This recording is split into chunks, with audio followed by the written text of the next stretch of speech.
एक देश एक चुनाव पर मोदी सरकार ने फाइनल मुहर लगा दी है। मोदी कैबिनेट ने देश में सभी चुनाव एक साथ करवाने के लिए बनी रामनाथ कोविंद कमेटी की रिपोर्ट को पास भी कर दिया है। इसके बाद देश में एक देश एक चुनाव की राह से सस्पेंस दूर हो गया है। पिछले दिनों गृह मंत्री अमित शाह ने भी साफ किया था कि मोदी सरकार के इसी कार्यकाल में देश का ये सबसे बड़ा चुनाव सुधार लागू हो जाएगा। अब जब एनडीए सरकार ने देश भर में एक साथ लोकसभा और विधानसभा के चुनाव कराने का मन बना ही लिया है, तो सवाल ये उठता है कि ऐसे समय में जब बीजेपी खुद बहुमत से दूर है, तो वो इस बिल को कानूनी अमलीजामा कैसे पहनाएगी? क्या मोदी सरकार ने इसका फॉर्मूला ढूंढ निकाला है? जानकारी के मुताबिक ये बिल तभी पास होगा जब इसे संसद के 2/3 सदस्यों का समर्थन मिलेगा। तभी जाकर सरकार संविधान में संशोधन करके इस बिल को लागू कर पाएगी। अब ये तो साफ है कि एनडीए इस मैजिकल नंबर से काफी पीछे है, तो क्या इंडिया अलायंस इस मुद्दे पर केंद्र सरकार का समर्थन करेगा? तो चलिए वीडियो में अंत तक बने रहिए, क्योंकि आज के इस वीडियो में आपको इन तमाम सवालों के जवाब मिलेंगे। साथ ही साथ हम आपको वन नेशन वन इलेक्शन के इतिहास और इसके फायदे नुकसान भी समझा देंगे। अगर सरकार देश में एक साथ चुनाव कराना चाहती है, तो सबसे पहले उसे संविधान में संशोधन करने होंगे। इस बिल को संसद के दोनों सदनों यानी लोकसभा और राज्यसभा में पास करवाना होगा। अब चूंकि ये बिल संविधान संशोधन करेगा, इसलिए ये तभी पास होगा जब इसे संसद के 2/3 सदस्यों का समर्थन मिलेगा। यानी लोकसभा में इस बिल को पास कराने के लिए कम से कम 362 वोट और राज्यसभा में इसे पास कराने के लिए 163 सदस्यों का समर्थन जरूरी होगा।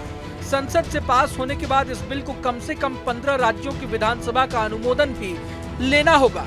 यानी 15 राज्यों की विधानसभा से भी इस बिल को पास करवाना जरूरी है। इसके बाद ही राष्ट्रपति के हस्ताक्षर के बाद ये बिल कानून बन सकेगा। अब यहाँ एक और पेच फंस जाता है। राज्यसभा में एनडीए के कुल सांसद 121 हैं, जो सदन के 2/3 बहुमत से 42 सदस्य पीछे हैं। तो वहीं लोकसभा में एनडीए के 293 सांसद हैं, जो मैजिकल नंबर से 69 वोट पीछे हैं। यहाँ बीजेपी के लिए एक और टेंशन की बात है। सवाल ये उठता है कि क्या खुद बीजेपी के सहयोगी दल इस बिल के समर्थन में खड़े होंगे? जेडीयू और एलजेपी इस बिल का समर्थन कर चुकी हैं, मगर एलजेपी के अध्यक्ष और केंद्रीय मंत्री चिराग पासवान के सुर पिछले कुछ महीनों से सरकार की लाइन से अलग दिशा में निकल रहे हैं। चिराग पासवान कई मसलों पर केंद्र सरकार के फैसलों का विरोध भी कर चुके हैं। मतलब उन्हें लेकर कुछ स्पष्ट नहीं कहा जा सकता। अब बात टीडीपी की भी कर लेते हैं। टीडीपी ने वन नेशन वन इलेक्शन को लेकर अभी तक कुछ भी नहीं कहा है। 2018 में लॉ कमीशन के सामने टीडीपी ने यह तर्क दिया था कि इससे संविधान के मूल ढांचे को नुकसान पहुंच सकता है। अब लोगों का यहाँ ये भी सवाल है कि अगर एनडीए में आपसी सहमति बन भी जाती है, तो क्या विपक्ष इस बिल पर रजामंद होगा? पूर्व राष्ट्रपति रामनाथ कोविंद की अगुवाई में बनी समिति ने 62 राजनीतिक पार्टियों से संपर्क किया था।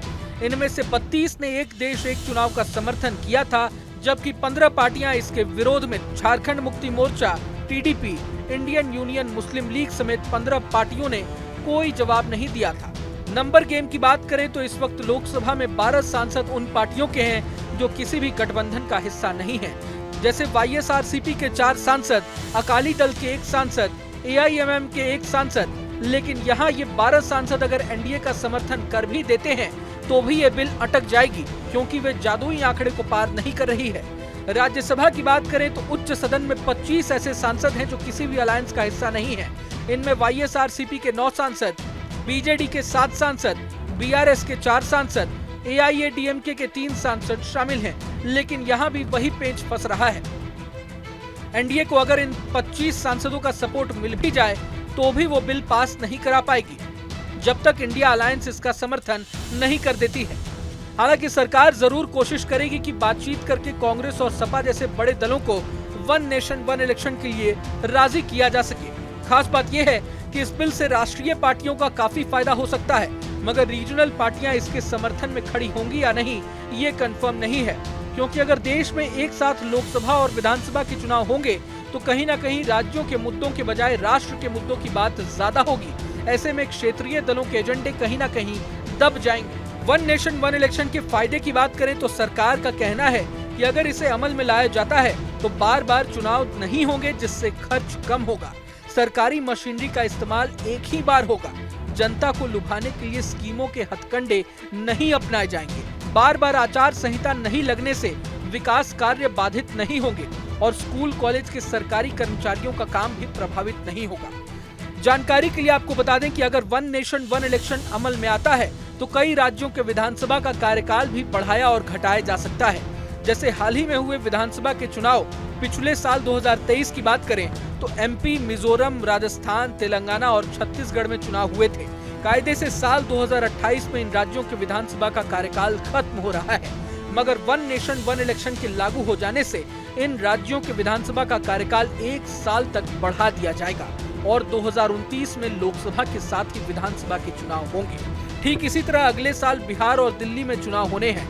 अगर वन नेशन वन इलेक्शन लागू होता है तो 2029 में इन राज्यों में तय समय से 1 साल पहले ही विधानसभा के चुनाव करा दिए जाएंगे। वन नेशन वन इलेक्शन पर कमेटी की रिपोर्ट में चुनाव 2 राउंड में कराने की सिफारिश की गई है। पहले चरण में लोकसभा और राज्य विधानसभा के चुनाव होंगे और दूसरे चरण में नगर पालिकाओं और पंचायतों के चुनाव होंगे। बता दें कि देश में आखिरी बार 1952 से लेकर 1967 तक एक साथ यानी लोकसभा और विधानसभा के चुनाव एक साथ हुए थे। वहीं मौजूदा वक्त में भारत में औसतन हर 5 महीने में चुनाव होते हैं। अब जब केंद्र सरकार ने एक देश एक चुनाव पर बिल पेश करने की तैयारियां शुरू कर दी है तो विपक्ष ने भी इसे लेकर अपनी प्रतिक्रिया दी है। कांग्रेस अध्यक्ष मल्लिकार्जुन खड़गे ने पूरे मसले को लेकर कहा है कि कांग्रेस पार्टी इसके खिलाफ है। उन्होंने आगे कहा है कि हम चाहते हैं कि हमारा लोकतंत्र जीवित रहे तो चुनाव आवश्यकता अनुसार ही होने चाहिए। वहीं AIMIM चीफ ओवैसी ने भी एक देश एक चुनाव का विरोध किया है। उन्होंने एक्स पर पोस्ट कर कहा है कि ये संघवाद को नष्ट करता है और लोकतंत्र से समझौता करता है। बहरहाल अब आने वाले वक्त में क्या होता है इस पर सभी की नजरें टिकी हुई हैं, लेकिन आप इसे लेकर क्या सोचते हैं ये हमें कमेंट बॉक्स में जरूर बताएं। अगर आपको ये वीडियो पसंद आए तो लाइक करें और चैनल को सब्सक्राइब करें। वहीं तमाम बड़ी खबरों के लिए देखते रहें न्यूज नेशन। न्यूज नेशन अब व्हाट्सएप पर खबरों के ताजा अपडेट के लिए न्यूज नेशन के इस QR कोड को स्कैन करें।